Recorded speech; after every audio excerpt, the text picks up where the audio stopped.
कोई नई बात आपके लिए नहीं है, आप पहले से रिप्रोडक्शन का 10 बार डेफिनेशन पढ़ोगे। क्या है reproduction? The ability of organism to produce similar young one. ये बात को ध्यान देना, सिमिलर यंग वन यानी अपने जैसा बच्चा पैदा करना। जैसे इंसान शेर तो पैदा नहीं कर सकता ना, इंसान ही पैदा करेंगे। तो similar, I am not telling exactly same. देखो सिमिलर वर्ड तुम तो पढ़े हो यार मैथ्स में, मैथ्स के हिसाब से सोचो, सिमिलर और कॉन्ग्रुएंट में फर्क होता है। यानी सिमिलर प्रोड्यूस करेंगे यानी इंसान प्रोड्यूस करेगा, 2 हाथ 1 मुंडी 2 पैर ऐसा कुछ, बट वो मैच करेगा एकदम एग्जैक्टली, कोई जरूरी ऐसा नहीं है। ठीक है, सिमिलर वर्ड पे ध्यान दो, एक वर्ड बहुत इंपॉर्टेंट है। ठीक है, यंग वन मतलब छोटा बच्चे को बोलते हैं। ठीक है, रिप्रोडक्शन की क्या जरूरत है? कोई पूछ सकता है नीड क्या है, क्या फायदा है बच्चा पैदा करके, या इंपॉर्टेंस ऑफ रिप्रोडक्शन, क्या फायदा है? देखिए महत्व या आवश्यकता दोनों एक ही होता है। कोई इंपॉर्टेंस पूछे नीड पूछे एक ही बात है भाई।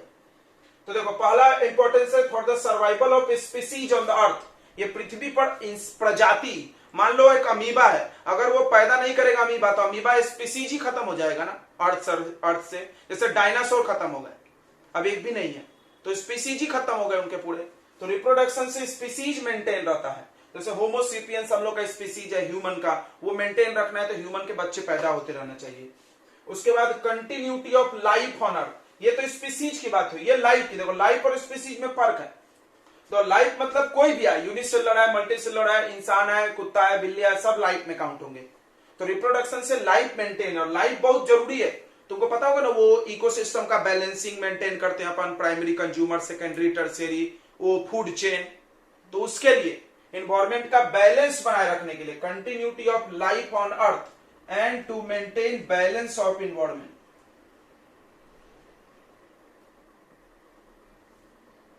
मेंटेन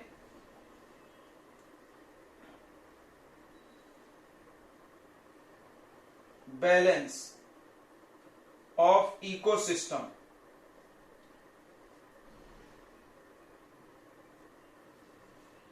तो मेंटेन करना है अगर आपको बैलेंस इकोसिस्टम में, तो आपको रिप्रोडक्शन की जरूरत है। ठीक है, समझ में आ गया सबको?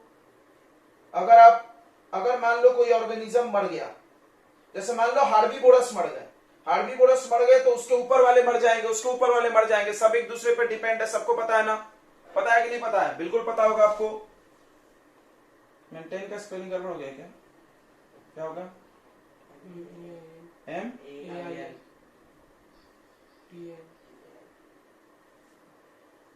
ठीक है, इकोसिस्टम समझता ही होगा ना तुमको? इकोसिस्टम समझता है कि नहीं समझता? जहां हम लोग रहते हैं उसके आसपास के पूरे सराउंडिंग को मिला के इकोसिस्टम बनता है। तो इकोसिस्टम के बैलेंस को बनाए रखने के लिए ये रिप्रोडक्शन जरूरी है। तुम इस पॉइंट को अलग भी कर सकते हो। अब आते हैं सेल डिवीजन के ऊपर आ रहे हैं हम आपको। देखो तो cell division is a basic step of each reproduction. हर रिप्रोडक्शन का सबसे मेन स्टेप होता है सेल डिवीजन। कौन है? हर रिप्रोडक्शन का मेन स्टेप होता है सेल डिवीजन। यानी सेल डिवीजन पक्का होगा रिप्रोडक्शन में, चाहे कोई भी रिप्रोडक्शन हो, सेक्सुअल हो, एसेक्सुअल हो, पक्का सेल डिवीजन तो होता ही होगा। एक सेल 2 बढ़ता होगा तभी तो रिप्रोडक्शन हो रहा है। तो सेल डिवीजन बच्चों 2 स्टेप में होता है। देखो सबसे पहला होता है क्रिएशन ऑफ डीएनए कॉपी, यानी डीएनए कॉपी क्रिएट करना, डीएनए कॉपी क्रिएट करना। ठीक है, डीएनए कॉपी करना। अब हम लोग आते हैं डीएनए क्या होता है, डीएनए कॉपी क्यों जरूरी है। ठीक है, और दूसरा स्टेप होता है creation of additional cellular apparatus. देखो सभी लोग हम लोग बात करेंगे डीएनए पे, ये ऊपर का कुछ खास नहीं है, रिप्रोडक्शन क्या है और क्यों जरूरी है सब लोग जानता है ये बात। ये सेल डिवीजन आप लोग अच्छे से समझिए। सेल डिवीजन का एक्चुअल मीनिंग क्या होता है? एक सेल 2 में डिवाइड हो जाए, डिवीजन ऑफ सेल। बहुत सिंपल सी बात है, नाम में डेफिनेशन है सेल डिवीजन, यानी सेल का डिवाइड होना। हमारे बॉडी में भी, पूरे बॉडी में सेल डिवीजन चलते रहता है, हमेशा चलते रहता है। और रिप्रोडक्शन में भी सेल डिवीजन चलता है, मतलब रिप्रोडक्शन में भी सेल डिवीजन हो रहा है, मेरे बॉडी में भी सेल डिवीजन हो रहा है। सेल डिवीजन से हमारा ग्रोथ होता है, सब कुछ तो सेल डिवीजन से ही होता है। तो सेल डिवीजन जब भी हो रहा है तो कैसे होता है? इसके 2 स्टेप्स होते हैं। सबसे पहला होता है creation of DNA copy, DNA copy create किया जाता है। अब सवाल है डीएनए क्या होता है, डीएनए क्या है और उसकी क्या जरूरत है? तो सभी लोग ध्यान दें, डीएनए के बारे में हम कुछ बता रहे हैं, इसी स्टेप में लिखेंगे आप। डीएनए का पूरा नाम होता है डीऑक्सी राइबो, डीऑक्सी फिर राइबो न्यूक्लिक एसिड। ये एक्चुअली है क्या, फुल फॉर्म से कुछ समझेगा नहीं, ये क्या एक्चुअली इंफॉर्मेशन सोर्स होता है, ध्यान समझना। डीएनए क्या होता है, इंफॉर्मेशन सोर्स होता है। डीएनए कहां से बना होता है, तो मेड बाय प्रोटीन, याद रखना, मेड बाय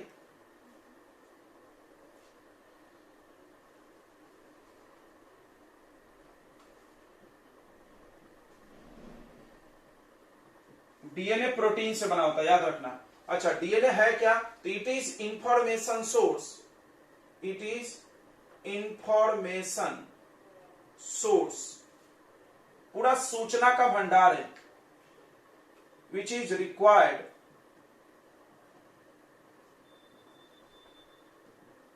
जो कि चाहिए, काहे के लिए, काहे के लिए बच्चों चाहिए, बताइए। डीएनए इंफॉर्मेशन सोर्स है, काहे के लिए चाहिए, which is required to make protein, protein बनाने के लिए चाहिए,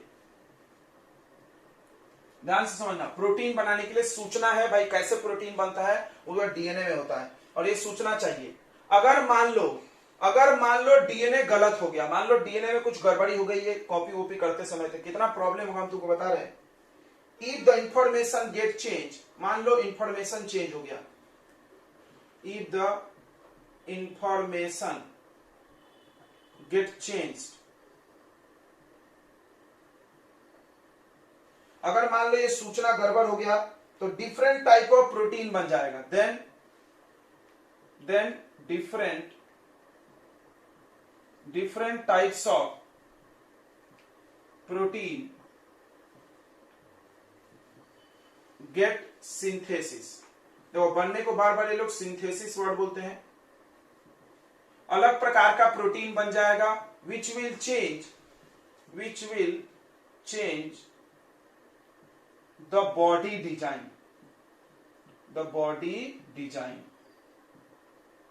यानी तुम समझ जाओ, मतलब एक ह्यूमन का बच्चा ह्यूमन क्यों है, क्योंकि उसका डीएनए उसमें गया है, क्योंकि डीएनए ये वो सूचना है जो प्रोटीन बनाता है, और वो प्रोटीन के बनने से अपना ऑर्गन बनता है। तुमको पता होगा हमारे बॉडी के सारी चीजें प्रोटीन से बनी है, सब कुछ प्रोटीन से बना है भाई, तो प्रोटीन बनाता है, देखो ये प्रोटीन बनाने के काम आता है, और यही इंफॉर्मेशन से बॉडी का ऑर्गन बनते हैं।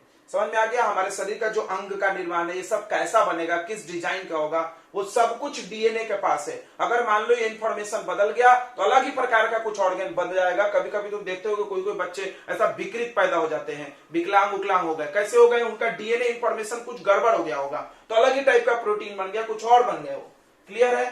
तो अलग प्रकार का प्रोटीन बन जाएगा, उस वजह से बॉडी का डिजाइन चेंज हो जाएगा। सबको समझ में आ रहा।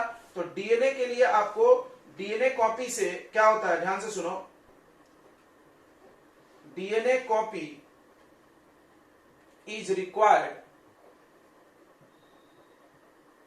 To make the similar body design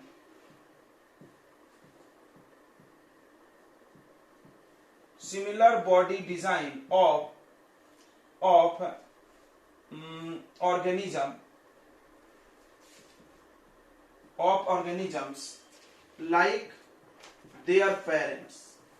समझ गया होगा।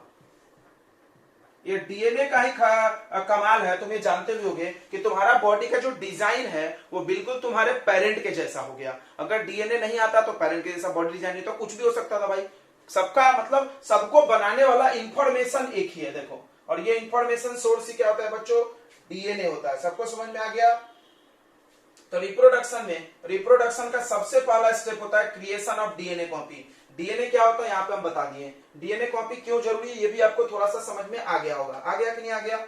आ गया होगा। उसके बाद सुनेंगे ध्यान से बच्चों, बहुत इंपॉर्टेंट बात है, ध्यान से सुनेंगे। डीएनए क्या है, कोई पूछ लिया तो बोले इंफॉर्मेशन सोर्स है। इतना वर्ड बोल दोगे बहुत मतलब पूरी बात हो गया। इंफॉर्मेशन सोर्स किस काम आता है, प्रोटीन बनाने के। वो प्रोटीन से क्या होता है, बॉडी के ऑर्गन सारी कुछ तो प्रोटीन ही से बनता है हमारे बॉडी में। अगर ये डीएनए गड़बड़ हो गया तो क्या होगा, तुम्हारा बॉडी का डिजाइन ही बदल जाएगा। डीएनए कॉपी से क्या फायदा है, डीएनए कॉपी से क्या फायदा, तो पहला फायदा तो हम यहां बता दिए हैं। क्या, DNA copy is required to make the similar body design of organism like their parent. मतलब अभी हम डिफिनेशन लिखे थे रिप्रोडक्शन का, सिमिलर यंग वन। ये सिमिलर वर्ड किस वजह से है, डीएनए की वजह से। अगर डीएनए कॉपी बंद हो जाए तो सिमिलर वर्ड घट जाएगा वहां से, मतलब कुछ भी पैदा हो सकता है कोई किसी के अंदर। क्लियर है कि नहीं? तो डीएनए जाने की वजह से ही हमारा बॉडी डिजाइन बिल्कुल ऐसा हो पाया जैसा हमारे पेरेंट का होता था। अगर डीएनए गड़बड़ हो जाए तो बॉडी डिजाइन चेंज हो जाएगा। क्लियर है सबको? इतनी बात है? क्लियर है क्या? अब डीएनए कॉपी कैसे होता है? डीएनए कॉपी कैसे होता है, ध्यान सुनेंगे। डीएनए कॉपी कैसे होता है? तो DNA copy takes place by chemical reaction in cell. Cell के अंदर केमिकल रिएक्शन होता है और उस रिएक्शन से डीएनए कॉपी करा जाता है। ठीक है, ध्यान से समझेंगे। डीएनए कॉपी कैसे होता है? सेल के अंदर केमिकल रिएक्शन होता है, वो डीएनए का कॉपी बना देता है। ठीक है, सुनो। During DNA copy cell produce 2 copies of DNA. 2 DNA का कॉपी बनाएगा। ठीक है, देखो यहां पे दिख रहा होगा, ये देखो डायग्राम देखो, ये एक था, 2 हो गया। अब उसके बाद क्या करेगा? वो दोनों डीएनए को अलग अलग न्यूक्लियस में डिवाइड कर देगा। अभी सेल नहीं बटा है, मेरे पास डीएनए टूट गया। ये देखो 2 डीएनए हो गया। दिख रहा है सबको कि नहीं दिख रहा है? तो सेल क्या करेगा? 2 कॉपी क्रिएट करेगा and they get separated.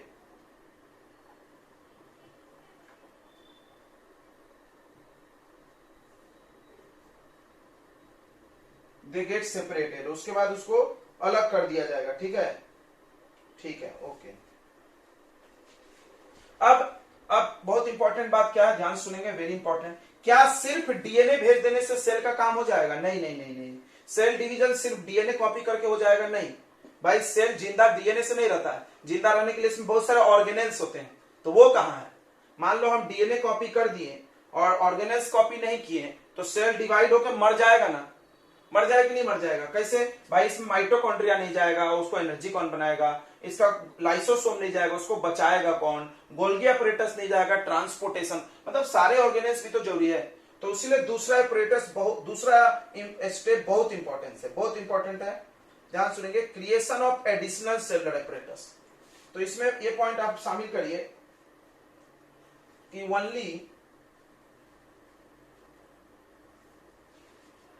only pushing of DNA copy do not complete only pushing of DNA copy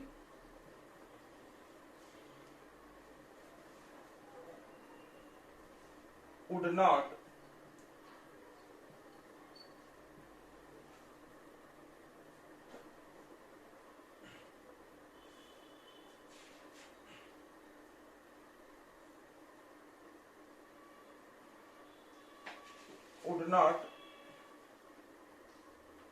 complete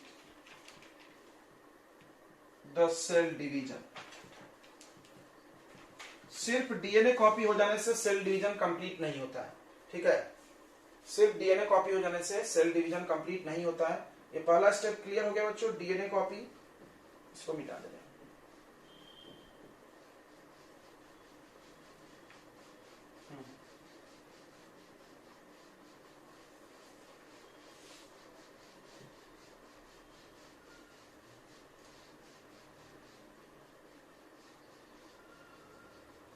और बताएंगे, देखिए, only pushing of DNA copy would not complete the cell division. The cell division get completed, ऐसा लिखेंगे, creation of additional cellular apparatus। Cellular apparatus यानी cell organelles, यानी cell organelles. Creation of additional cellular apparatus या cell organelles takes place to maintain life of cell। Cell के life को, ठीक है। इस तरह से सेल डिवाइड होता है। Then cell division get completed. तो सेल डिवीजन कैसे होता है आपको समझ में आ गया होगा, राइट। अब चलिए, अब हम लोग आ जाते हैं बच्चों, बहुत इंपॉर्टेंट चीजें हैं। एक बहुत इंपॉर्टेंस पूछा जाता है question, importance of DNA copy. Importance of DNA copy. ये डीएनए जाने से क्या फायदा हुआ? डीएनए जाने से क्या फायदा हुआ? आपका डीएनए आपके पापा में गया, सॉरी उल्टा बोल गया हम पेरेंट का डीएनए हम में आया, तो उससे क्या फायदा हुआ? एक फायदा हमने आपको बता दिया है कि आपका बॉडी का डिजाइन एग्जैक्टली आपके पेरेंट जैसा होगा। इससे क्या फायदा है? इससे क्या फायदा है? हाँ, ये सही सवाल है। तो आपको बता दें, इसको समझ ले फिर नोट करेंगे। डीएनए कॉपी से फायदा है भाई, मेरा बॉडी डिजाइन मेरे पेरेंट जैसा हुआ। इससे क्या फायदा हुआ? हम अपने इकोसिस्टम में उसी जगह को जाकर फील करेंगे जिसको हमारा पेरेंट करता था। समझा नहीं? थोड़ा ध्यान समझना। जैसे एक हार्बीवोरस ऑर्गेनिज्म है और उसका बच्चा हार्बीवोरस ही होता है। ऐसा तो नहीं कि गाय जो बच्चा पैदा करेगी वो मटन खाना चालू कर देगी, नहीं। तो इससे क्या फायदा होता है कि वो इकोसिस्टम में गाय एक पर्टिकुलर प्लेस पे है, तो उसका बच्चा आके उसी प्लेस को भरता है और इन्वायरमेंट को बैलेंस करके रखता है। बराबर है कि नहीं?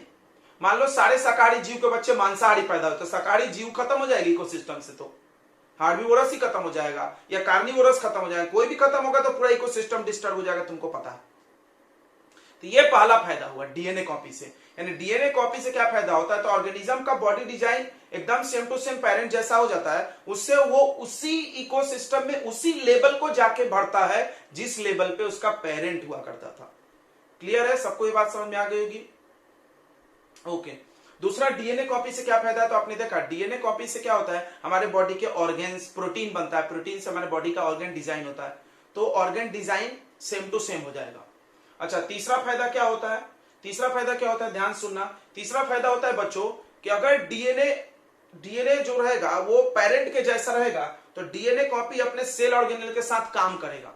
जैसे होता क्या है, जैसे आप समझिए, जैसे डीएनए क्या है, एकदम बॉस जैसा है, और सेल ऑर्गेनेल्स क्या है, उसके एम्प्लॉय है।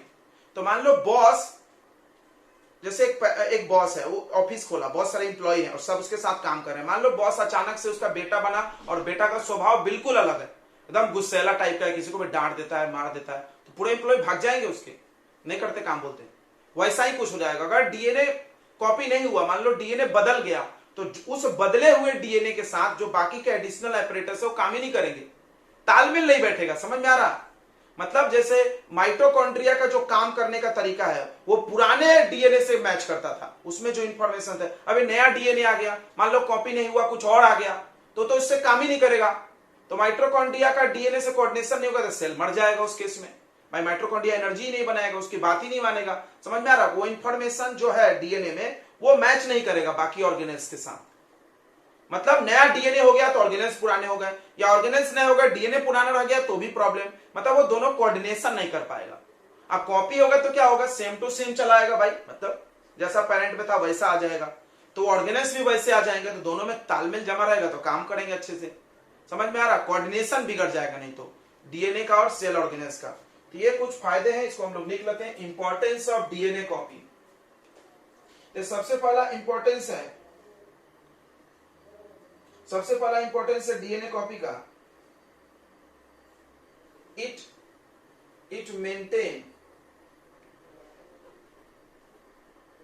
Maintain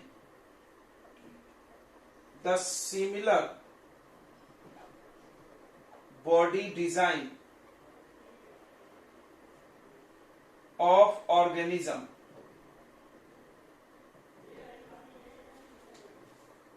which help them to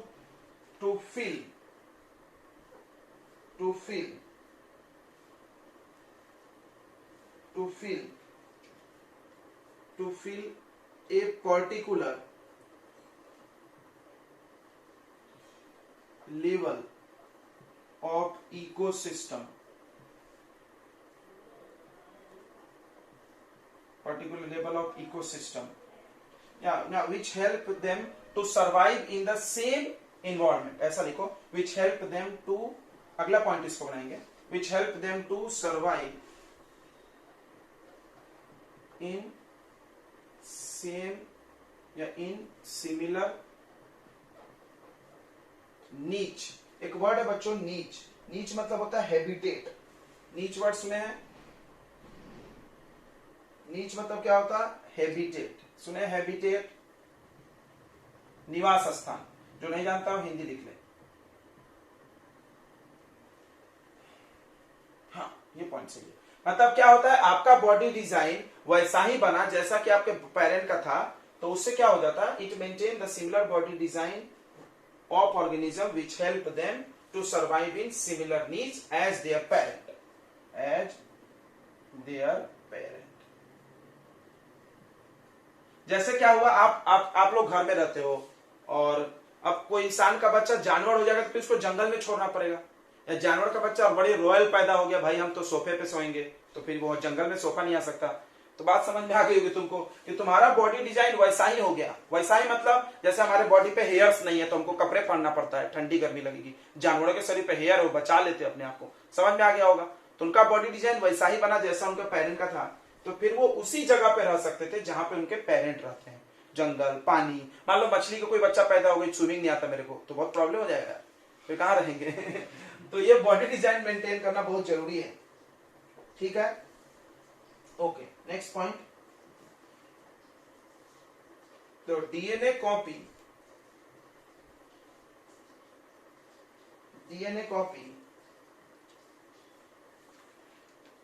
help to maintain ecosystem balance। DNA copy ecosystem को बैलेंस रखता है। कोई विद्या हाउ कैसे भाई, तो वही हम बताए थे आपको अभी कि डीएनए कॉपी से क्या होगा कि हार्बीवोरस का बच्चा भी हार्बीवोरस होगा, कार्निवोरस का बच्चा कार्निवोरस होगा, प्रोड्यूसर का प्रोड्यूसर होगा, कंज्यूमर का कंज्यूमर होगा, डिकम्पोजर का डिकम्पोजर होगा। पढ़े ना सब बचपन से, तो वो उसी लेवल पर रहेगा जहां उसके पेरेंट रहते थे, बराबर। कैसे कोई पूछ दिया तो क्या बताएंगे हम लोग, तो कैसे बताएंगे बताइए। डीएनए कॉपी क्या करता है बताइए, make similar body design of organism so that they can feel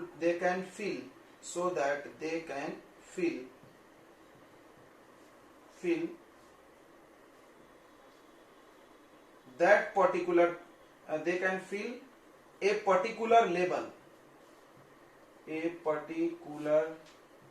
level of ecosystem या of food chain भी लिखोगे चलता है, समझेगा। they can feel a particular level of food chain as their parent, ये बार बार लिखें, as their parent, अपने parent के जैसा वो उसी लेवल को फूड चेन में जाके भर देगा जहां पे उसका पेरेंट आता था।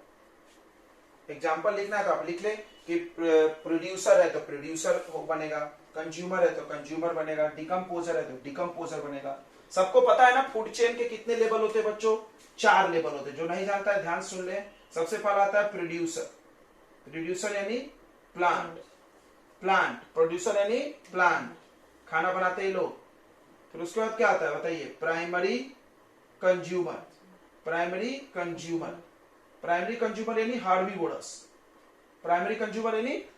जो शाकाहारी चीजों को खाते हैं। जो घास, मान लो यहाँ पे ग्रीन प्लांट है, उसको कौन खा गया, हार्बीवोरस खा गया। समझ में आ रहा, शाकाहारी तुम लिख लो यहाँ पे, हार्बीवोरस।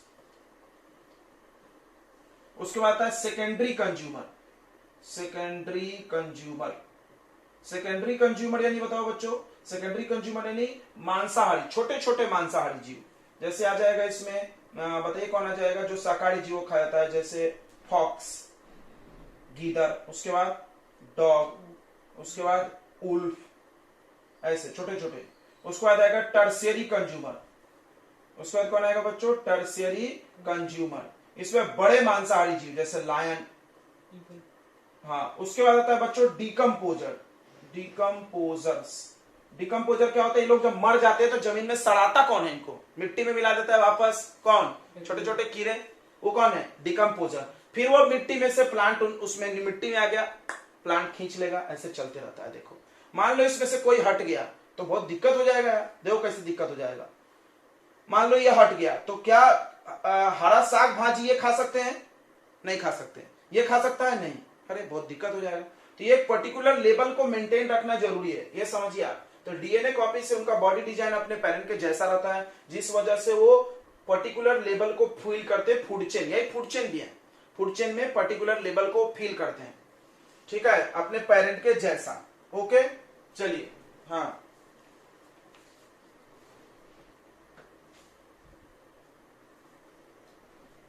तो तीसरा इंपॉर्टेंस है DNA copy,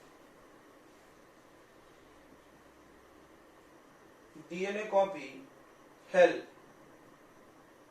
to maintain stability of species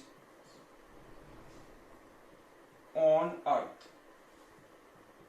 ये तो रिप्रोडक्शन में भी हम बताए थे, तो बराबर है ना, रिप्रोडक्शन में तो डीएनए ही कॉपी होता है। मान लो डीएनए कॉपी नहीं हो तो वो प्रजाति कैसे बोली जाएगी। मान लो इंसान की प्रजाति इंसान क्यों है, कि उसमें इंसान का डीएनए है 23 पेयर, बराबर है कि नहीं, तो 23 पेयर ही तो डिसाइड कर रहा है कि आप ह्यूमन है, कुछ और आ गया तो गड़बड़।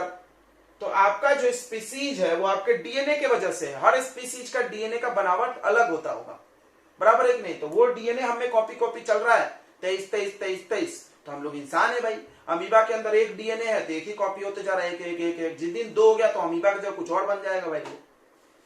तो वो प्रजाति अर्थ पे डीएनए कॉपी के वजह से ये स्टेब्लिश है। क्लियर है। अगर डीएनए की संख्या कम ज्यादा हो गई, डीएनए डिजाइन बिगड़ गया, तो वो स्पीसीज नहीं बनेगा, कुछ और बन जाएगा, या हो सकता मर जाएगा, इवन मर ही जाता अगर डीएनए कॉपी में गड़बड़ हो गया।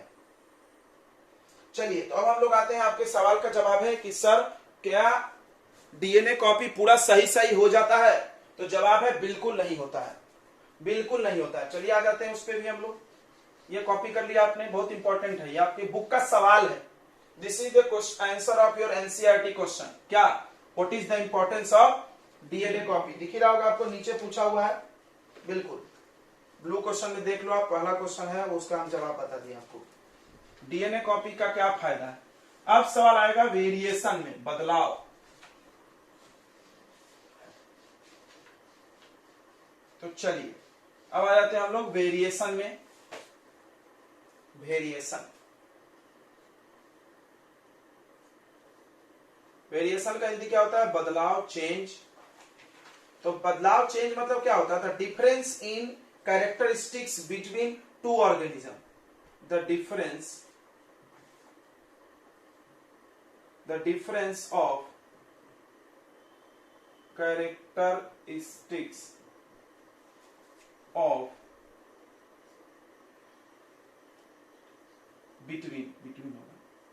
between two organisms is called variation। Clear है। वेरिएशन का बहुत रॉकेट साइंस डेफिनेशन नहीं है। अंतर, भाई हम में और तुम में क्या क्या अंतर है, हम गोरे हैं तुम काले हो, हम काले हैं तुम गोरे हो, हम लंबे हैं नाटे हैं मोटे हैं पतले हैं दुबले, बहुत सारे अंतर मिल जाएंगे तुमको, बराबर है कि नहीं। तो जो जो कैरेक्टर में अंतर दिख रहा है, दो ऑर्गेनिज्म को मिला लो, और सेम स्पीसीज मिलाना यार, नहीं तो तुम कुत्ता से मिला लो तो कुछ भी सेम नहीं मिलेगा, अपने same species of same species, ये लिखना जरूरी है।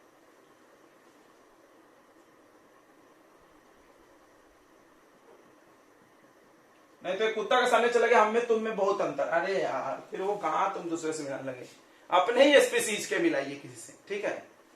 तो उनमें जो जो अंतर आपको दिखेगा वो वेरिएशन है, बदलाव आ गया आप में। अब सवाल है वेरिएशन कैसे आता है, सुनेंगे ध्यान से। Variation in asexual reproduction.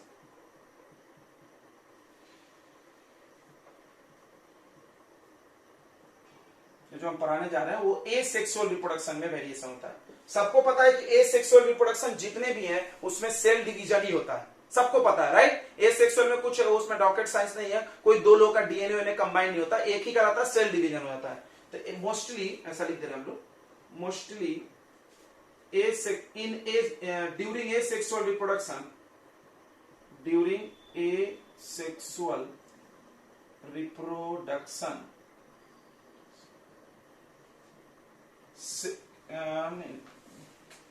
हाँ ठीक है ना, cell division takes place,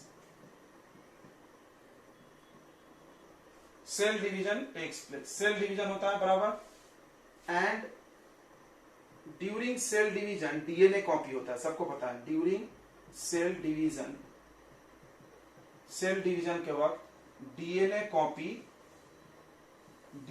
copy occurs by chemical reaction.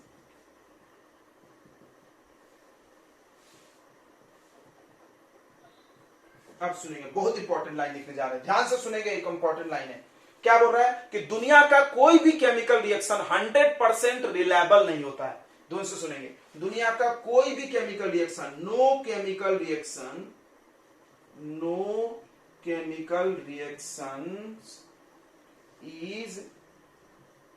Is 100% reliable.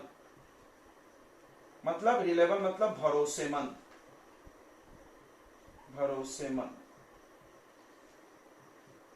ठीक है। दैट इज, इसका ये मतलब है, दैट इज सम एरर्स में अकर, सम एरर में नहीं, सम एरर्स अकर, पक्का है, होगा, occurs during DNA copy mechanism which will create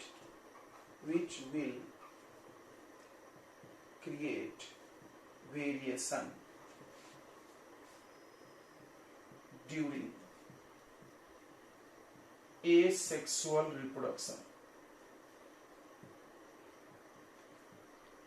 ध्यान से सुन लेना, बहुत इंपॉर्टेंट बात बता रहे हैं आपको।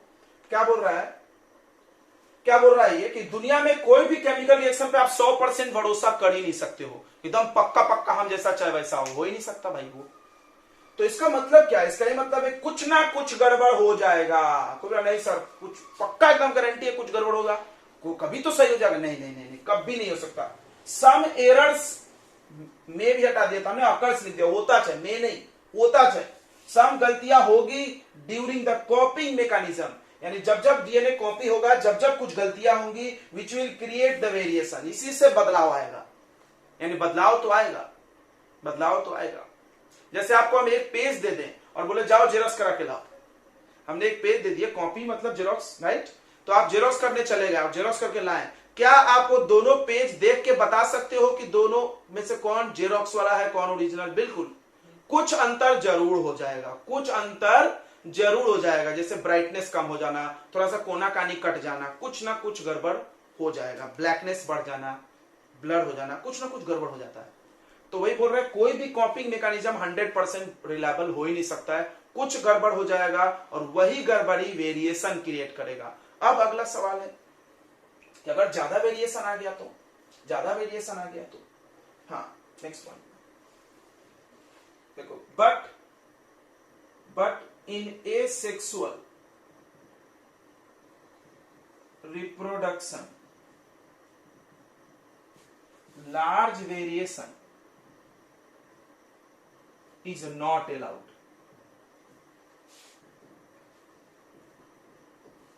अब ये क्या बोलना चाह रहे हैं? मतलब एसेक्सुअल में ज्यादा बदलाव इनको पसंद नहीं है, थोड़ा सा बदलाव लाओ चल जाएगा, थोड़ा सा डीएनए में चेंज हो गया, थोड़ा सा चेंज हो गया तो मैनेज कर लेगा, अपने ऑपरेटर्स के साथ काम वाम करेगा। लेकिन अगर ज्यादा वेरिएशन अलाउ नहीं है, क्यों?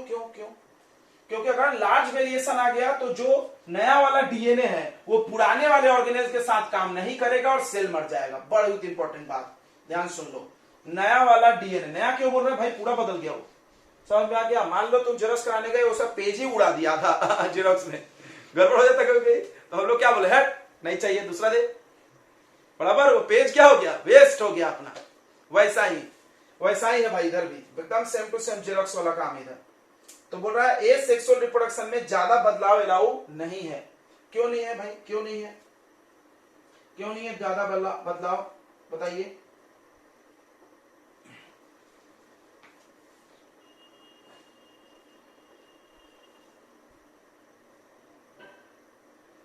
हाँ,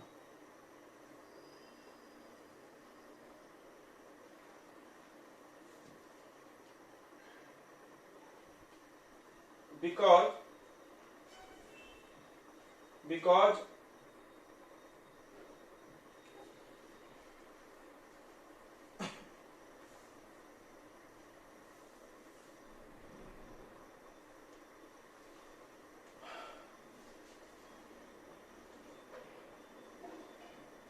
if large change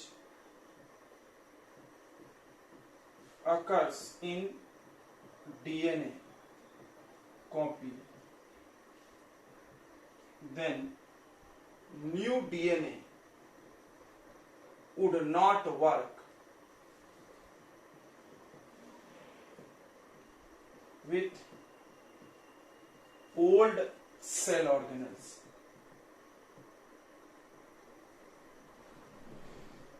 नया वाला डीएनए पुराने वाले सेल ऑर्गेनल से काम नहीं करेगा। पुराना मतलब जो पेरेंट में था वही कॉपी हो के आया था, हाँ? नहीं करेगा, कोऑर्डिनेशन नहीं बैठेगा, तो इसके पास इंफॉर्मेशन अलग है, उनके पास काम करने का तरीका अलग है, गड़बड़ हो जाएगा। New DNA would not work with old cell organelle, then cell would die. तो नया सेल जो बनेगा वो मर जाएगा। क्लियर हो गया? यानी यहां पर ज्यादा वेरिएशन करने के चक्कर में सेल ही मर जाएगा।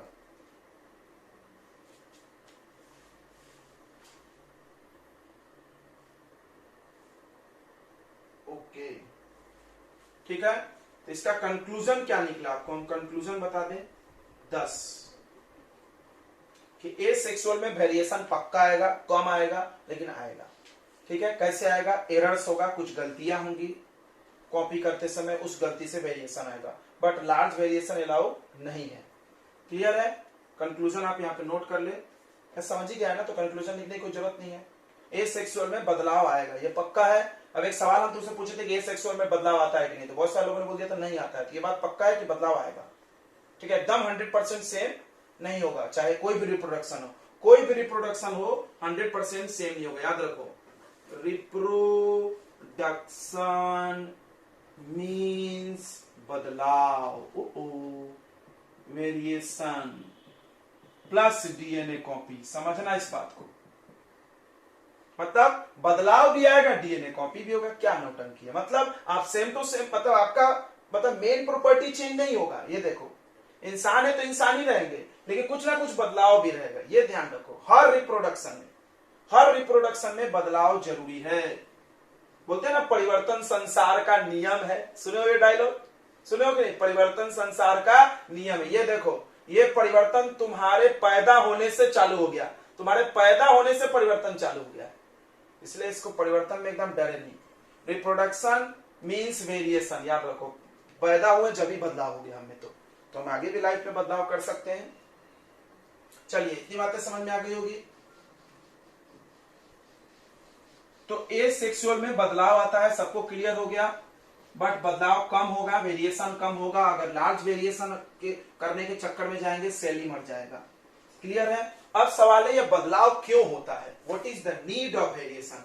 नीड या इंपॉर्टेंस? देखो, बात एक ही हो जाता है। अपन उसके गावरानी भाषा में नीड बोलते हैं, सवाल पूछने वाला इंपॉर्टेंस बोल के पूछ देता है। इंपॉर्टेंस ऑफ वेरिएशन, क्या वेरिएशन से कोई फायदा है क्या? ये वेरिएशन क्यों हो रहा है भाई? ये रिप्रोडक्शन में वेरिएशन क्यों हो रहा है? हर रिप्रोडक्शन में वेरिएशन होगा, चाहे सेक्सुअल हो चाहे एसेक्सुअल हो। क्लियर है? चलिए, तो इंपॉर्टेंस ऑफ वेरिएशन की बात करते हैं। सबसे पहला बदलाव का हम कारण आपको बताते हैं क्यों जरूरी है। देखो, तो क्या होता है कि इन्वायरमेंट का जो कंडीशन है हम लोग के इकोसिस्टम का, हर वक्त बदलते रहता है। सबको पता होगा, क्या इकोसिस्टम हमेशा वैसा ही रहता है? आज से 50 साल पहले जो अर्थ का कंडीशन था आज वही है? बिल्कुल नहीं है। पोल्यूशन बढ़ गया, बहुत सारी चीजें, ग्लोबल वार्मिंग बढ़ गई, पानी का क्वालिटी खराब हो गया, ढेरों हम चेंजेस बता सकते हैं। इंडस्ट्रियलाइजेशन हो गया, फिर मतलब सॉफ्टवेयर की तरफ जाने लगे हम लोग, हाँ, मतलब कंप्यूटर की दुनिया में बहुत सारी चीजें हैं। हाँ, डिफॉरेस्टेशन हो गया, कार्बन डाइऑक्साइड का कंसंट्रेशन बढ़ गया। तो हमेशा बदलाव होते रहता है। आने वाला 10 साल बाद भी यही रहेगा क्या? नहीं, पूरा बदलने वाला है। तो अब होता क्या है, जब इन्वायरमेंट बदल रहा है और आप नहीं बदलोगे तो मरोगे। क्लियर है कि नहीं? बहुत सिंपल सा लॉ है, डार्विन का भी लॉ था। खैर वो सब हम उधर नहीं जाना चाहते। तो वेरिएशन से फायदा क्या हम आपको बताते हैं। वेरिएशन से क्या फायदा होता है, तो अचानक से मान लो आपका इकोसिस्टम का कंडीशन चेंज अगर हो जाए तो वेरिएशन आपको मदद करेगा सर्वाइव करने में, आपके स्पीसीज को बचा के रख लेगा। कोई बोला कैसे? तो आपको एक एग्जांपल दिया गया एनसीईआरटी में, आप उसको पढ़िएगा, हम भी पढ़ा समझा दे रहे हैं। एग्जांपल क्या बोलता है, कुछ बैक्टीरिया है, तो एसेक्सुअल की बात उन्होंने किया इसलिए बैक्टीरिया बोला, बिकॉज बैक्टीरिया यूनिसेलुलर है। वो कौन सा रिप्रोडक्शन करेगा? यूनिसेलुलर है तो एसेक्सुअल करेगा, क्योंकि यूनिसेलुलर वाले सेक्सुअल रिप्रोडक्शन नहीं कर सकते। सेक्सुअल कौन करता है? Complex multi cellular organism. Multi भी होना चाहिए और कॉम्प्लेक्स भी होना चाहिए भाई। सिंपल मल्टी भी एसेक्सुअल कर लेता है, खैर हम बताएंगे अभी आएंगे तो उन्होंने बैक्टीरिया के एग्जांपल लिया। कुछ बैक्टीरिया थे जो टेम्पर्ड वाटर में रहते थे, नहीं नॉर्मल वाटर में जीने की बैक्टीरिया थे। अब उनमें बैक्टीरिया में रिप्रोडक्शन हुआ, ढेर सारे बैक्टीरिया बने और बदलाव हुआ होगा, बदलाव हुआ ही होगा। रिप्रोडक्शन मतलब वेरिएशन, राइट? हर रिप्रोडक्शन का कंपलसरी रूल है बदलाव, याद रखो आप। बदलाव तो पक्का होगा और डीएनए भी आएगा, दोनों चीज होता है। तो भाई बदलाव हुआ।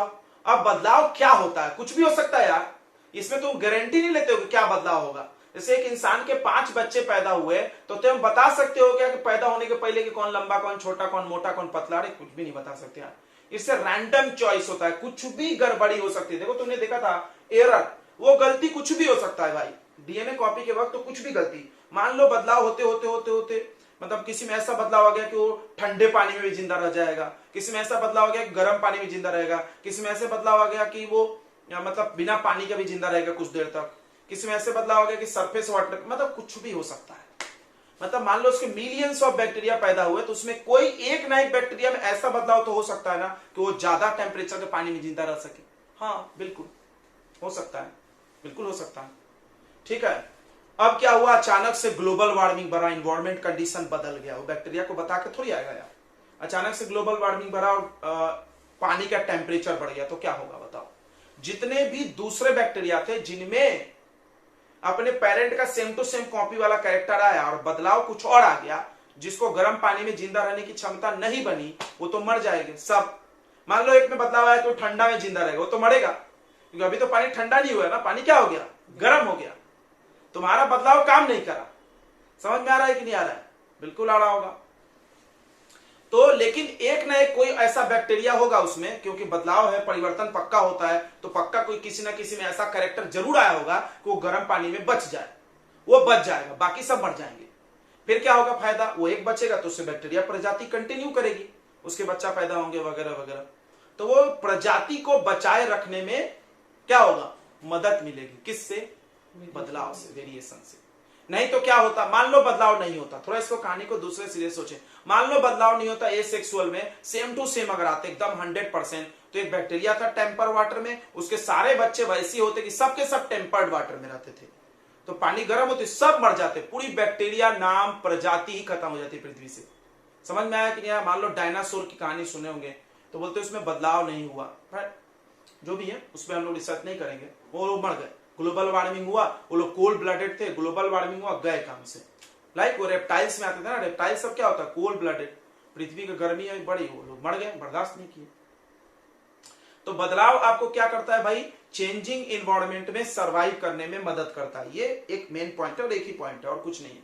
अच्छा एक पॉइंट और है, हम बता सकते हैं आपको, बुक में नहीं दिया लेकिन हम बताएंगे, बड़ा अच्छा पॉइंट है। एक वर्ड है इवोल्यूशन, सुने होंगे तुम। इवोल्यूशन क्या होता है? क्या होता है इवोल्यूशन? कोई जानता है? कोई भी? इवोल्यूशन बताओ, जानते हो तो।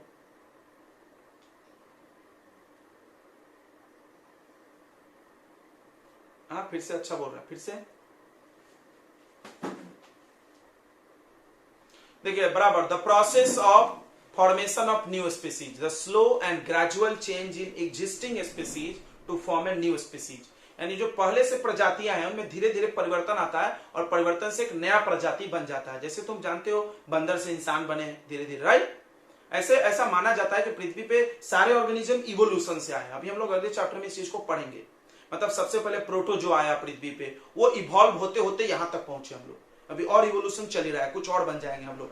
जैसे तुम देखो एलियन बनाए जाते हैं तो वो आने वाले 1 लाख साल बाद हम लोग भी एलियन जैसे हो जाएंगे, छोटे छोटे इतने बड़े बड़े मुंडी, राइट, इतने इतने से हाथ पैर ऐसे। क्यों भाई? क्योंकि अभी ब्रेन का काम बढ़ रहा है, शारीरिक मेहनत क्या हो रही धीरे धीरे कम हो रहा है, तुमने देखा होगा। इसलिए आजकल लोग छोटे छोटे नाटे नाटे बिट के पैदा हो रहे हैं, पहले जैसे अट्टे कट्टे कहाँ हो रहे हैं? क्यों नहीं हो रहे हैं? क्योंकि अभी शारीरिक मेहनत करने की कोई जरूरत नहीं है। हम लोग घर में बैठे बैठे एक रूम से पूरी दुनिया को कंट्रोल कर सकते हैं। क्या जरूरत है? फिर दिमाग की बढ़ने की जरूरत है, और दिमाग तो बढ़ रहा है, तुमको दिख ही रहा है। पुराने जमाने में 60% आता था तो लोग हल्ला मचा रहे, बाप रे फर्स्ट डिवीजन आ गया। साला अभी 99.9 100 तक पहुंच गए बच्चे। तुम देखे होगे जेडब्ल्यू में भी आउट ऑफ ला लेते हैं, बताओ, कुछ भी छोड़ नहीं रहे। आईपीएस के जो टॉपर होते हैं 100% ला लिया इसने, बताओ, जो क्वेश्चन पूछो सब बना दिया उन्होंने, कुछ भी पूछ लो तुम। अजीब है यार। पुराने जमाने में लोग अरे बाप रे आईपीएस का एग्जाम 30% 40% में क्वालिफाई हो जाते थे, जेडब्ल्यू 45% कट ऑफ होता। अभी तुम देखो 100% ला लिया उन्होंने। तुमने देखो पहला रैंक जो लाया ना जेडब्ल्यू मेंस में, उसने पूरे क्वेश्चन सही बनाए हैं, कुछ भी गलत नहीं है उसका, पूरे आउट ऑफ में आउट ऑफ। 300 का पेपर हो, 300 में 300 है, और 2 बच्चों को ऐसा, एक को नहीं है। सोचो, पहले लोग आईआईटी, अरे बाप रे इतना भारी, अब उतना भारी पेपर बना रहे हैं, और भारी बना रहे हैं। एनटीए जब से आया तो और भारी पेपर बना रहे, तो भी बच्चे पूरे में पूरे। इसका मतलब क्या बढ़ रहा है? दिमाग बराबर है, दिमाग तो बढ़ रहा है सबका। आज से 5 साल पहले किसी जनरेशन के अपने दादा चाचा को पकड़ लो और एक छोटा बच्चा को पकड़ लो, तुम देखो मिलाओ दिमाग में कितना अंतर है। उनको मोबाइल दे दो, चलाना नहीं जानता, इनको दे दो फटाफट सब चला लेता, सब समझ रहा उसको, इंग्लिश सब। उनको तो इंग्लिश ही नहीं समझ रहा, हिंदी में करके देना पड़ता है। तो बहुत सारी चीजें तुमको दिख रही है, बदलाव चल रहा है, तुमको धीरे धीरे महसूस होती है बदलाव, ठीक है। तो ये इवोल्यूशन में मदद मिलती है वेरिएशन से। कैसे? मान लो ये बदलाव नहीं होता तो क्या कभी तुम बंदर से इंसान बने होते?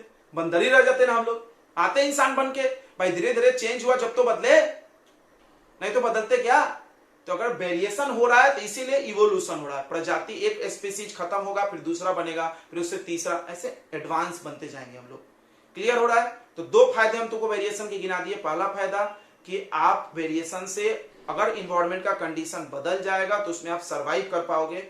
आई एम नॉट टेलिंग आप कर पाओगे, लेकिन आपकी स्पीसीज जरूर कर पाएगी। ये भी बड़ा अच्छा क्वेश्चन है, ये भी बहुत अच्छा क्वेश्चन है। देखो हम तुमको नेक्स्ट चैप्टर पे का बहुत सारी चीजें पढ़ा दी।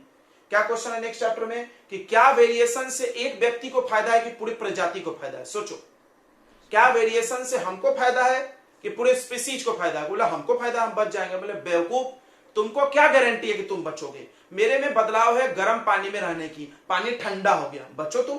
दिखते हैं कैसे बचोगे? तुमको फायदा होगा बोलते, बराबर है कि नहीं? तुम नहीं जानते इन्वायरमेंट का कंडीशन क्या होगा, कुछ भी हो सकता है, बट कोई ना कोई बचेगा, ये पक्का है, क्योंकि बदलाव चल रहा है, सब में अलग अलग बदलाव आता है। कोई ना कोई ऐसा होगा जो ठंडे पानी में बच जाएगा, वो ह्यूमन स्पीसीज कंटिन्यू रखेगा। क्लियर है कि नहीं? सबको समझ में आ गया? तो वेरिएशन एक व्यक्ति के लिए फायदेमंद नहीं होता है, लेकिन पूरे स्पीसीज के लिए फायदेमंद है। स्पीसीज में कोई ना कोई बच जाएगा। ओके, खैर हम अगले चैप्टर का ये क्वेश्चन है तुमको अभी बता दिए। तो सवाल है व्हाट इज वेरिएशन, हम बता दिए। वेरिएशन क्यों फायदेमंद है इसको हम लोग जल्दी से नोट कर लेते हैं। इंपॉर्टेंस ऑफ वेरिएशन, तो पहला इंपॉर्टेंस है variation help organism to survive in changing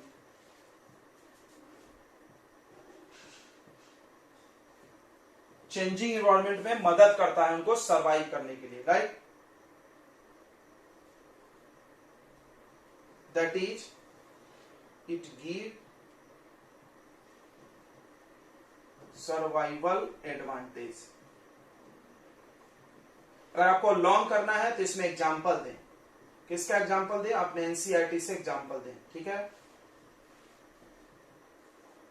NCERT book page number 128, ठीक है? Last paragraph. शायद आप इसी बहाने एनसीईआरटी पढ़ें। यहाँ एक एग्जाम्पल दिया हुआ है। क्या एग्जाम्पल दिया है? There were a population of bacteria living in tempered water. मेरे को तो सेम टू सेम याद है, टेम्पर्ड वाटर में लिविंग करते थे। और फिर अचानक से ग्लोबल वार्मिंग बढ़ी, पानी गर्म हो गया तो पूरे बैक्टीरिया मर जाएंगे, लेकिन कोई ना कोई बचेगा बदलाव की वजह से। दूसरा, variation help in evolution, evolution help in evolution, यानी इवोल्यूशन मतलब फॉर्मेशन ऑफ न्यू स्पीसीज।